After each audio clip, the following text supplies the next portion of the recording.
عزیز دوستوں، بزرگوں اور بھائیوں، اللہ تبارک و تعالی اس دنیا کے اندر بہت سارے لوگوں کو منصب اور مقام عطا فرماتا ہے۔ بہت سارے لوگ ایسے ہوتے ہیں جنہیں اللہ تبارک و تعالی زندگی میں بڑے بڑے مواقع عطا کرتا ہے۔ وہ چاہیں تو اس موقع سے اپنے ذاتی مفادات حاصل کریں اور چاہیں تو ان اچھے مواقع کو ملت کی، مذہب کی، قوم کی خدمت کے لیے وقف کر دیں۔ کچھ لوگ ایسے ہوتے ہیں کہ جو کسی مقصد کے حصول کی طرف سفر تو کر رہے ہوتے ہیں، لیکن اس کے پیچھے زیادہ تر ان کے ذاتی مفادات کار فرما ہوتے ہیں، اور وہ اپنے دنیاوی مقاصد کے لیے، اپنے اور اپنے خاندان کے دنیاوی فوائد کے لیے کوشش کر رہے ہوتے ہیں۔ ایسے لوگ بھی محدود رہ جاتے ہیں، ان کی سوچ بھی محدود رہ جاتی ہے، اور کئی دفعہ کچھ تھوڑی دیر کے لیے ان کے نام ابھرتے ہیں اور پھر ہمیشہ کے لیے دب جاتے ہیں۔ کچھ لوگ ایسے ہوتے ہیں جو زندگی کے اندر اللہ کے لیے، اللہ تعالیٰ کی رضا کے لیے، رسول پاک صلی اللہ تعالیٰ علیہ وسلم کی خوشنودی حاصل کرنے کے لیے، دین کی، ملت کی، ملک کی سربلندی کے لیے آگے آنا چاہتے ہیں۔ میرا رب کریم قرآن مجید سورہ حج میں ارشاد فرماتا ہے کہ الذین ان مکناہم فی الارض، کچھ لوگ ایسے ہیں کہ اگر ہم انہیں زمین میں اقتدار دیں، زمین میں اگر ہم انہیں قابو دیں تو وہ کیا کریں گے؟ اقاموا الصلاۃ و آتوا الزکوٰۃ، وہ نماز قائم کریں گے، زکوٰۃ ادا کریں گے، وامروا بالمعروف، نیکی کا حکم دیں گے، ونہوا عن المنکر، اور لوگوں کو بری باتوں سے منع کریں گے۔ وہ دینی، فکری، اصلاحی انقلاب برپا کر دیں گے، نماز کو عام کریں گے، زکوٰۃ کو عام کریں گے، بھلائی کا حکم دیں گے اور برائی سے منع کریں گے۔ اللہ تبارک و تعالیٰ نے ان لوگوں کو جب اقتدار دیا، وہ کون لوگ تھے؟ سیدنا صدیق اکبر، حضرت فاروق اعظم، سیدنا عثمان غنی، حضرت مولا علی رضوان اللہ تعالیٰ علیہم اجمعین۔ اللہ نے جب ان لوگوں کو اقتدار دیا زمین کے اندر، اللہ تبارک و تعالیٰ نے انہیں نبی پاک علیہ الصلاۃ والسلام کی نیابت کے لیے چنا، تو ان لوگوں نے یہ انقلاب برپا کیا، نمازیں عام ہو گئیں، شوق سے لوگ صدقات و خیرات دینے لگے، بھلائی عام ہوئی، برائی کا کلا کما کیا گیا۔ ہمارے ہاں بھی لوگ احتساب کی باتیں کرتے ہیں، ہمارے ہاں بھی لوگ کہتے ہیں کہ میں رشوت خوری کو، کرپشن کو، ناجائز چیزوں کو ہمیشہ کے لیے جڑ سے اکھیڑ پھینٹوں گا۔ لوگ دوسروں سے مطالبہ کرتے ہیں کہ یہ سارے کام جائز کریں، لیکن خود اس پر عمل کرنے کو تیار نہیں ہوتے۔ یاد رکھ لیں کہ یہ جو احتساب ہے، یہ انسان کی اپنی ذات سے شروع ہوتا ہے۔ آپ جب نظام احتساب دنیا کے اندر مستحکم کرنا چاہتے ہیں تو اس میں پھر آپ کو اپنی ذات کو سامنے پیش کرنا پڑے گا۔ آج ہم بات کرنے جا رہے ہیں سیدنا فاروق اعظم رضی اللہ تعالیٰ عنہ۔ تو جناب عمر فاروق رضی اللہ تعالیٰ عنہ کا جو نظام احتساب ہے، انہوں نے اس کو گھر سے شروع کیا تھا، اپنے آپ سے اس کا آغاز فرمایا تھا۔ ہمارے ہاں یہ ہوتا ہے کہ جس بندے کے اکاؤنٹ میں اچھے خاصے پیسے ہیں، وہ بل جمع کرانے جائے تو اسے لائن میں نہیں لگنا پڑتا، مینیجر صاحب اسے آگے بلا لیتے، تو وہ بعد میں کیا کہہ رہا ہوتا ہے؟ کہتا دیکھو اللہ نے کتنی عزت دی ہے، مجھے لائن میں نہیں لگنا پڑا۔ بھائی لائن میں لگنا تو آپ کا یہ تھا کہ آپ سمجھتے کہ سارے مسلمان ہیں، مومنین ہیں، برابر ہیں، تو میں کسی کو تکلیف میں مبتلا نہ کروں۔ جب آپ آگے چلے گئے تھے تو آپ نے بہت سارے لوگوں کا حق مارا تھا، وہ لائن میں جو لگے ہوئے تھے ان کا وقت لمبا ہو گیا تھا۔ آپ نے تو اپنے آپ کو احتساب کے لیے پیش ہی نہیں کیا، بلکہ آپ نے کہہ دیا کہ جناب میرا تو رتبہ اعلیٰ ہے، لہذا یہ میرا حق بنتا تھا، مجھے تو استحکام ملنا چاہیے تھا۔ یہاں بہت سارے لوگوں نے اپنے حق میں چیزوں کو اور رنگ میں پیش کیا۔ سیدنا فاروق اعظم رضی اللہ تعالیٰ عنہ نے اس نظام احتساب کو اپنے گھر سے شروع فرمایا۔ حضرت عمر فاروق رضی اللہ تعالیٰ عنہ اپنے بچوں سے فرمایا کرتے تھے کہ جب میں حکم لوگوں کو کروں گا نا، اپنی رعایا کو، مسلمانوں کو میں کوئی حکم دوں گا تو تمہیں پہلے اس پر عمل کرنا پڑے گا۔ آپ فرمایا کرتے تھے یاد رکھنا، لوگ تمہیں اس طرح دیکھیں گے، لوگ اس طرح تمہیں دیکھیں گے جس طرح گوشت کھانے والا پرندہ گوشت کو دیکھا کرتا ہے. چیل گوشت کھاتی ہے تو کیا کبھی اس کو پیغام بھیجنا پڑا ہے کہ تو آجا یہاں گائے مر گئی ہے, بھینس مر گئی ہے؟ خود بخود اس کی نظر ہوتی ہے, وہ پہنچ جاتی ہے. جناب عمر فرمانے لگے میرے گھر والوں, میرے بیٹوں, میری بیٹیوں, میری اہلیہ, لوگ تمہیں اس طرح دیکھیں گے جس طرح گوشت کھانے والے پرندے دیکھتے ہیں. لہذا میں جب کسی کو عمل کروں تو پہلے تمہیں اس پر عمل کرنا پڑے گا جب میں کسی کو حکم دوں. آپ فرمانے لگے یاد رکھنا اگر تم نے میرا حکم نہ مانا تو غیروں نے حکم نہ مانا تو انہیں ایک سزا ملے گی, اور اگر میرے گھر والوں نے نہ مانا تو ڈبل سزا ملے گی.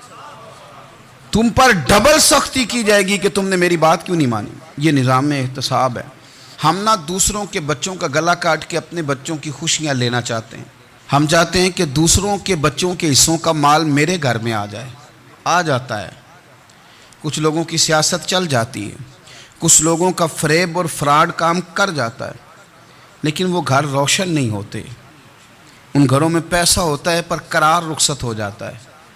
ان گھروں میں آسانیاں اور وسعتیں تو آ جاتی ہیں لیکن ایک دوسرے کا احترام ختم ہو جاتا ہے.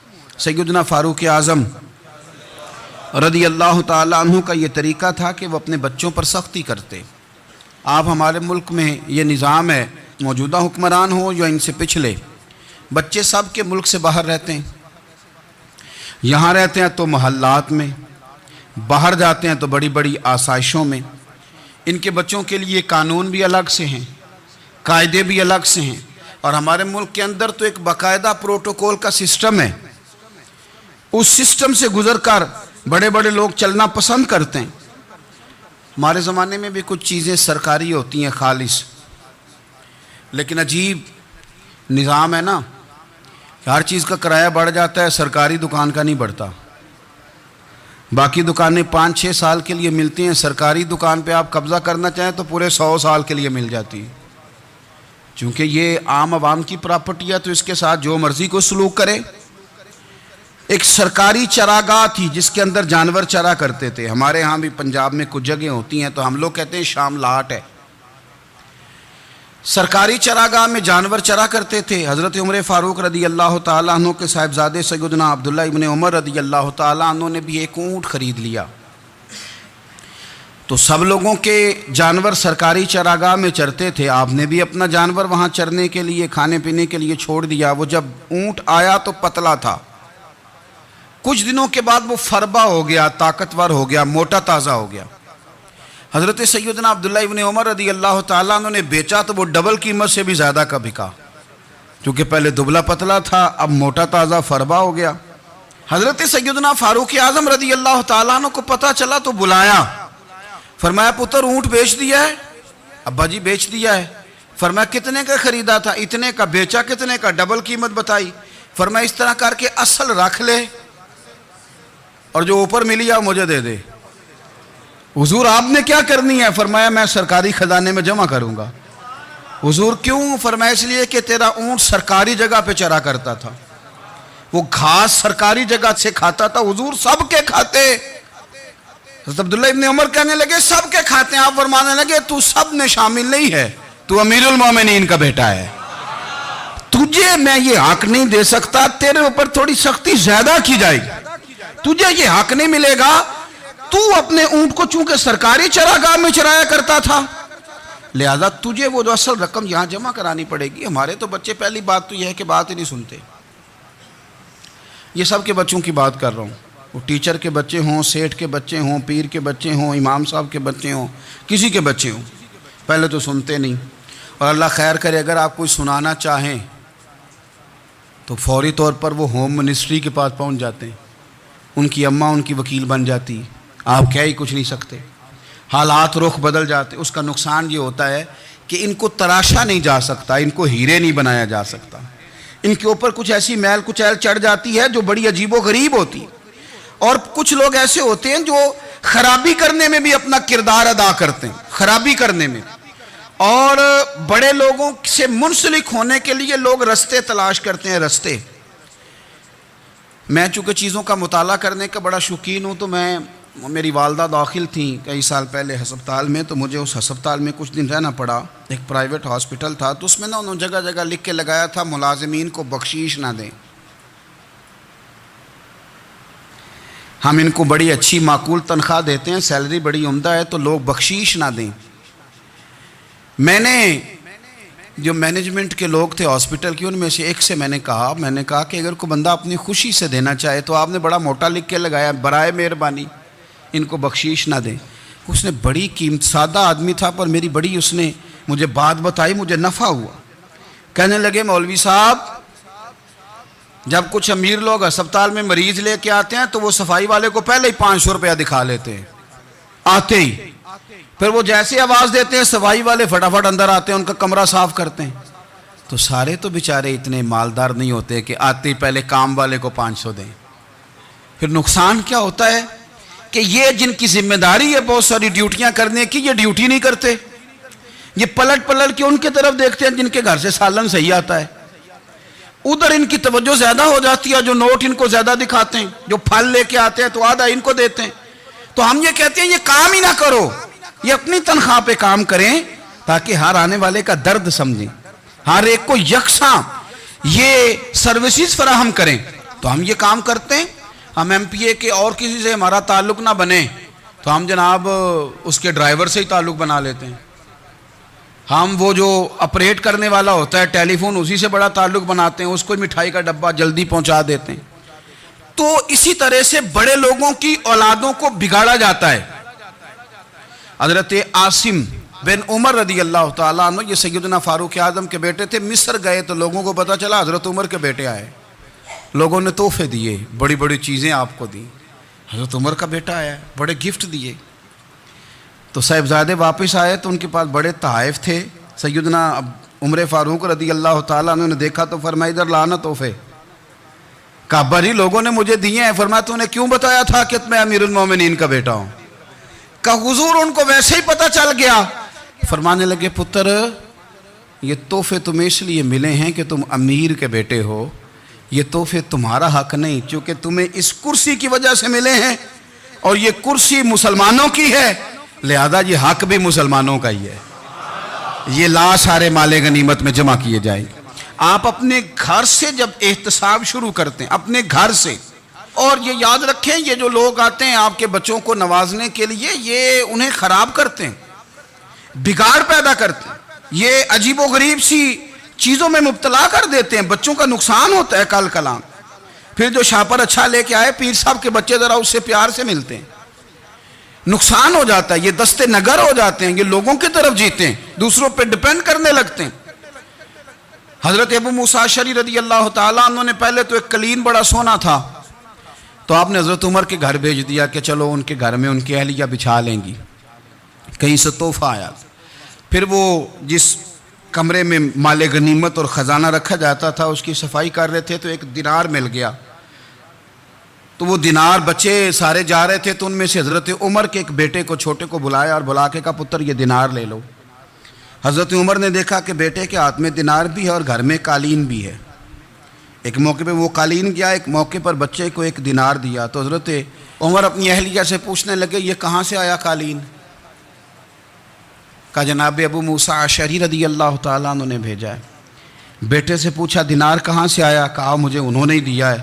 آپ نے وہ دینار بھی لیا اور قالین بھی لیا اور اس کو لپیٹا اور جناب ابو موسیٰ اشعری کو بلایا اور اتنے سخت ناراض تھے. فرمانے لگے ابو موسیٰ اشعری سے کہنا میرے پاس پیدل آئے، گھوڑے پہ نہ آئے. اور جب آئے حضرت ابو موسیٰ اشعری تو جناب عمر اتنے ناراض ہوئے کہ وہ قالین لپیٹ کے تو ان کے سر پہ مار دیا.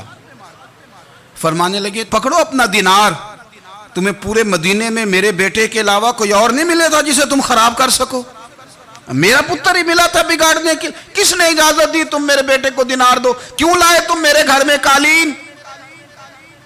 حضرت عمر فاروق رضی اللہ تعالیٰ عنہ فرمانے لگے میں زمین پہ سونے کا عادی ہوں، زمین چٹیل بھی ہو تو رب کا بندہ بن کے سوتا ہوں تو اللہ مجھے آرام اور سکون کی نیند عطا فرما دیتا ہے. مجھے تمہارے مخملوں کی اور قالینوں کی ضرورت نہیں ہے. احتساب یہاں سے شروع ہوتا ہے بھائی. یہاں ہم نہ اپنے گھر میں بیٹھ کے مایوس باتیں کرتے ہیں، اور فلانے کے بچے کہاں پہنچ گئے، فلانے کے بعد بڑا پیسہ آ گیا، میں کچے مکان میں رہوں، میں یہ کروں، دیکھو مجھے نہیں سہولی۔ یہ تو آپ مایوسی والی باتیں کر رہے ہیں، یہ تو آپ کمزور باتیں کر رہے ہیں، یہ تو اس طرح کی باتیں تو ہارے ہوئے لوگ کرتے ہیں۔ اس طرح کا لب و لہجہ تو ان لوگوں کا ہوتا ہے جو احساس کمتری کا شکار ہوتے ہیں۔ یہ آپ نے کس طرح کا لب و لہجہ، اور اپنے بچوں کو آپ بھکاری بنا رہے ہیں تاکہ دوسروں کو دیکھیں تو مایوس ہو جائیں۔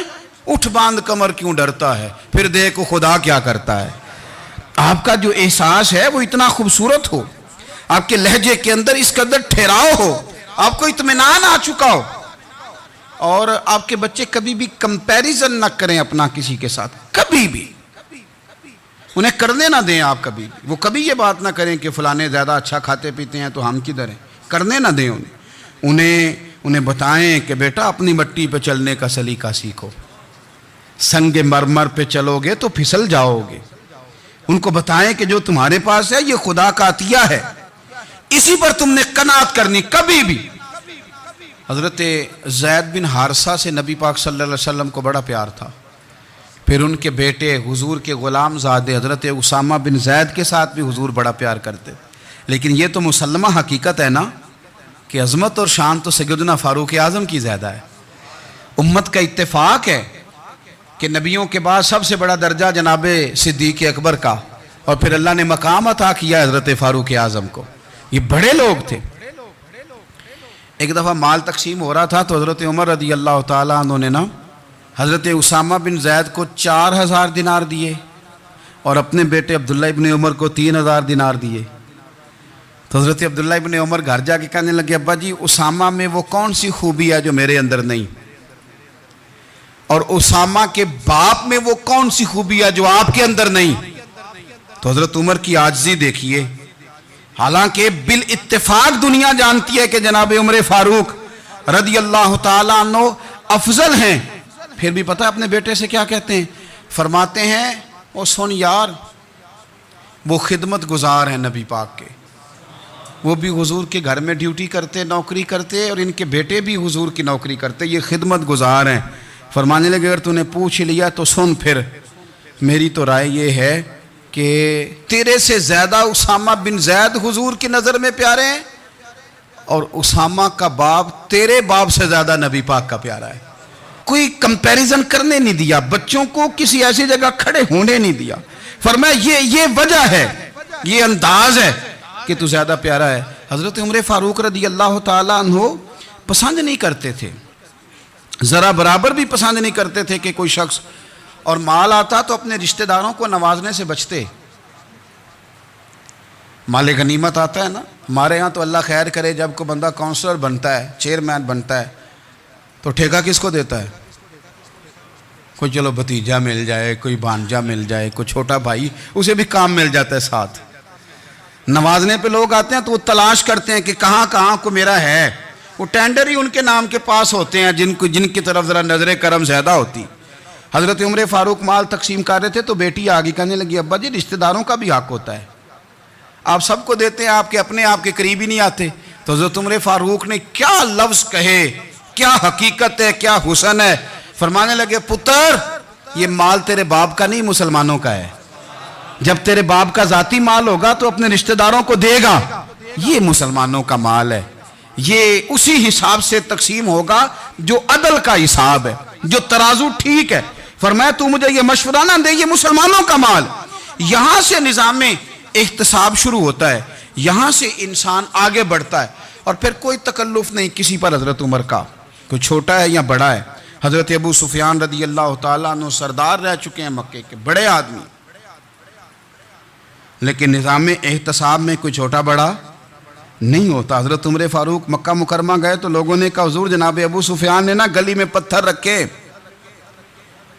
اور بہت سارے لوگوں کو رستوں میں تکلیف ہو رہی ہے، تو حضرت ابو سفیان رضی اللہ تعالیٰ عنہ سے بھی لوگ کہہ دیتے تو وہ بھی اٹھا دیتے، لیکن لوگوں نے چونکہ وہ سردار تھے، بڑے تھے، تو لوگوں نے ان سے کہا نہیں۔ حضرت عمر جب آئے تو کہا تو جناب عمر نے پرواہ نہیں کی، خود آئے جناب ابو سفیان سے کہا یہ پتھر آپ نے رکھے؟ کہا حضور ہاں۔ فرمایا یہ بھی اٹھائیے، یہ بھی اٹھائیے، یہ بھی اٹھائیے۔ جب وہ اٹھا رہے تھے تو حضرت عمر کہہ رہے تھے شکر نہیں اللہ کا کہ عمر کہہ رہے ہیں اور ابو سفیان مانتے جا رہے ہیں. شکر نہیں. یہ نظام احتساب ہے کہ بڑا ہو یا چھوٹا ہو اس کو یہ حق حاصل نہیں ہے کہ مسلمانوں کو وہ کسی تکلیف میں کسی بھی صورت میں مبتلا کرے, کہیں بھی کسی جگہ بھی, اس کو یہ والی اجازت نہیں. حضرت سیدنا عمر فاروق رضی اللہ تعالی عنہ. پھر ایک اور بات تھی, میں کئی دفعہ یہ بات کہتا ہوں اور مجھے ذاتی طور پر اس کا بڑا تجربہ ہے. کچھ لوگ نا خوشامد پسند ہو جاتے ہیں, بڑی عمدہ تعریف کرتے ہیں, اوئے ہوئے ہو پول باندھتے ہیں پورے, آپ کے پاس آئیں گے تو کہیں گے جناب آپ سے زیادہ اچھا بندہ ہی کوئی نہیں. تو وہ نا آپ سے کام نکلواتے ہیں, پھر وہ کسی دوسرے کے پاس جاتے ہیں تو اسی طرح کا رویہ وہ دوسروں کے ساتھ کرتے ہیں. یہ عام لوگوں میں بھی مرض ہوتا ہے, عام لوگوں میں بھی. اور بادشاہ ہو بندہ اگر, پھر تو اس کا دل کرتا ہے میں اگر بادشاہ سلام ہوں تو دو چار بندے دیہڑی پہ رکھ لوں پر میری تعریف ضرور کریں. پابندی ہوتی ہے, لوگ یہ کام بڑے شوق سے کرتے ہیں.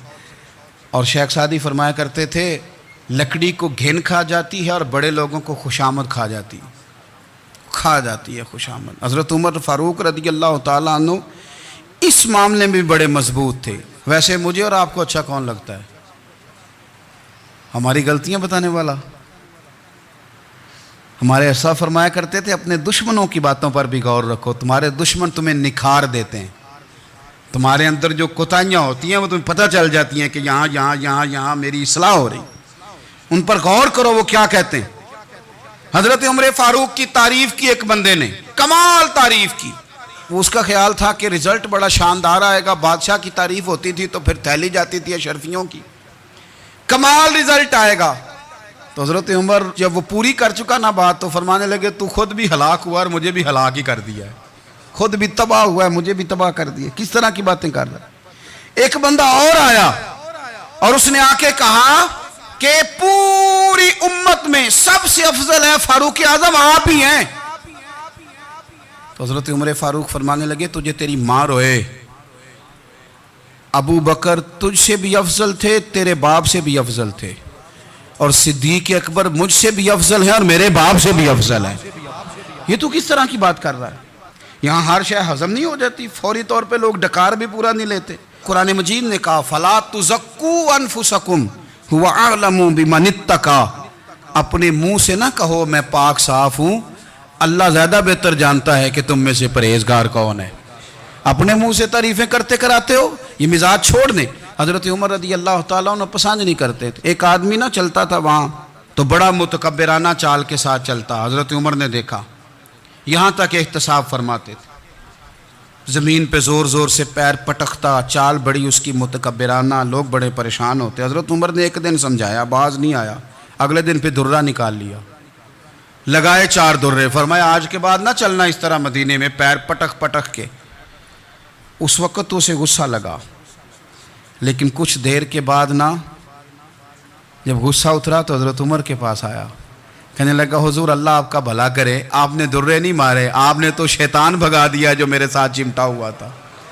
چمٹا ہوا شیطان آپ نے مجھ سے بھگا دیا ہے.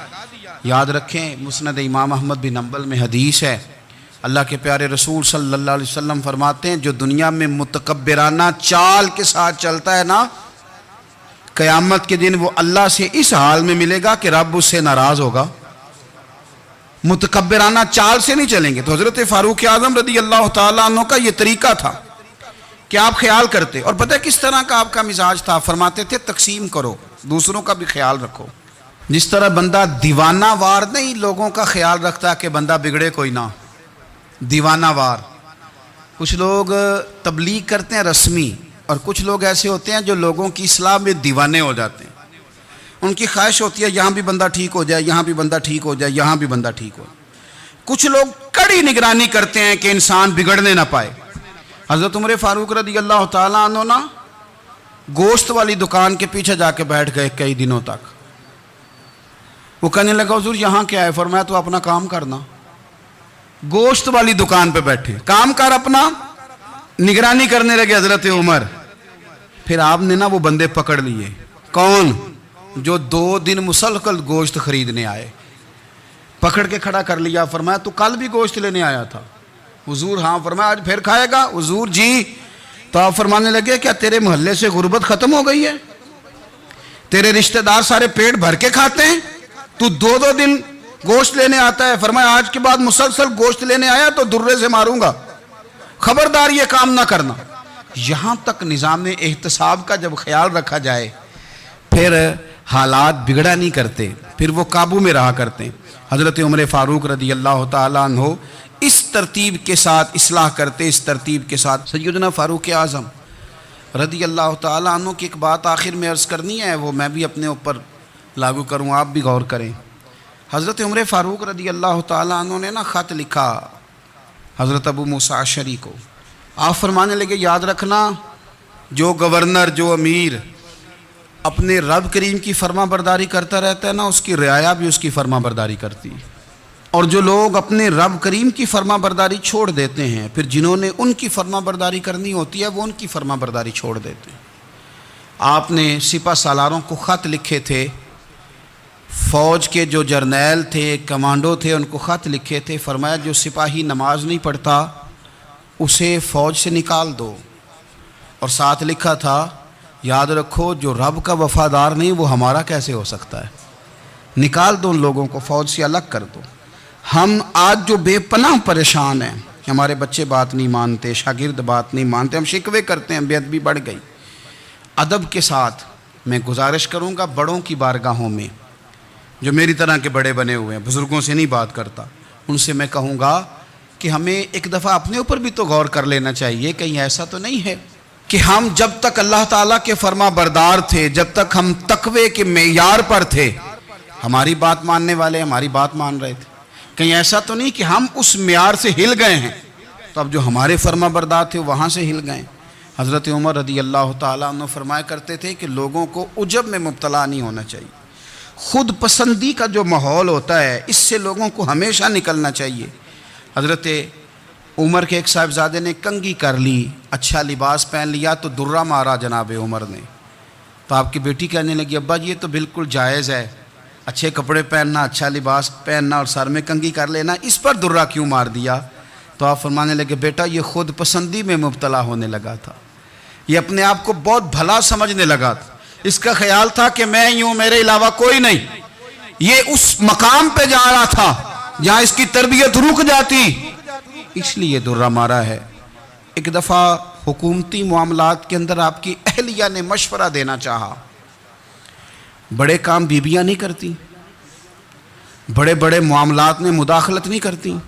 ہمارے بر صغیر میں وہ بادشاہ نہیں گزرا کہ جو فیصلہ کرتا تھا تو کرسی پہ بیٹھ جاتا تھا اور پردے کے پیچھے اس کی بیوی بیٹھ جاتی تھی، اور جب وہ فیصلہ سنانے لگتا تو یوں گردن پیچھے کرتا اور اہلیہ جو کہتی وہ فیصلہ سنا دیتا۔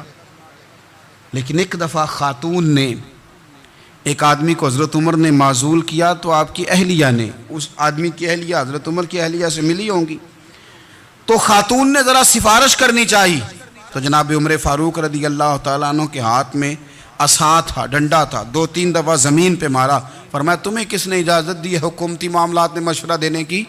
یہ مشورہ مولا علی دیں گے یا عثمان غنی دیں گے؟ آپ کو کس نے اجازت دی؟ وہ حکومتی معاملات، وہ مسلمانوں کا اجتماعی معاملہ وہ مسلمان دیکھیں گے، آپ کو اس میں آنے کی اجازت نہیں ہے۔ جو آپ کی ذمہ داریاں ہیں، آپ کے حقوق ہیں، ان پر آپ بات کریں۔ تو بھائی نظام میں احتساب اپنی ذات سے شروع کریں۔ ہماری اولادیں، ہمارے بچے، وہ باہر سے انہوں نے زیادہ اثر نہیں لیا، ہم نے انہیں بتایا ہے کہ ہم بڑے غریب ہیں، ہم بڑے مجبور ہیں، ہم تو بڑے کمزور ہیں، ہماری تو سنتا کوئی نہیں، یہ تو امیروں کا ملک ہے، اس میں تو فلانے کو اہمیت حاصل ہے۔ ان باتوں نے ہمارے بچوں کو کمزور کیا ہے، ان باتوں نے ہمارے بچوں کے دلوں میں احساس کمزوری پیدا کیا ہے۔ آپ ان کو جینا سکھائیں، آپ ان لوگوں کو بتلائیں کہ رب کریم نے جو تمہارے لیے بہتر سمجھا وہ تمہیں اپنے فضل سے بڑا عطا فرمایا ہے۔ آپ ان کو ان کے مقام پر رہ کر خوددار اور قناعت پسند ہونا سکھائیں، آپ یقین کریں گھر امن والا بن جائے گا۔ بچے اگر بھنا ہوا گوشت کھا رہے ہوں اور پھر بھی لاڑی رہے ہوں کہ مسالہ میری مرضی کا نہیں، سٹائل میری مرضی کا نہیں، ٹیسٹ میری مرضی کا نہیں، یہ والا گوشت میں نے نہیں کھانا، یہ اس طرح کر کے بنا ہوتا تو پھر میں نے کھانا تھا۔ وہ زیادہ خوفناک صورتحال ہو جاتی ہے۔ لیکن اگر ابا جی اماں جی گھر والے کھیتوں میں کام کر رہے ہوں اور بچے اچار کے ساتھ روٹی لے کے جائیں اور بننے پہ بیٹھ کے پھٹے پہ بیٹھ کے وہ پھر کھانا شروع کریں، اور جب وہ اچار آئے اور وہ ایک دوسرے کو کہیں کہ آج تو 2 کلے ہو گئے میرے کام کے، اس دفعہ تو دیکھنا ہماری فصل کتنی شاندار ہوگی، ایک دوسرے کو دیکھ دیکھ کے وہ ہنسیں اور مسکرائیں اور ان کی باتوں میں لذت ہو، اور پھر وہ کہیں کہ آم بڑے اچھے مل گئے تھے، دیکھو اچار کتنا سونا آ گیا ہے، دیکھو یہ کس قدر زیادہ اچھا ٹیسٹ ہے، تیل بھی بڑا اچھا ہے، گل بھی بڑے وقت پہ گیا ہے۔ آپ یقین کریں یوں لگتا ہے کہ کائنات کی سب سے بہترین روٹی یہ لوگ کھا رہے ہیں۔ یہ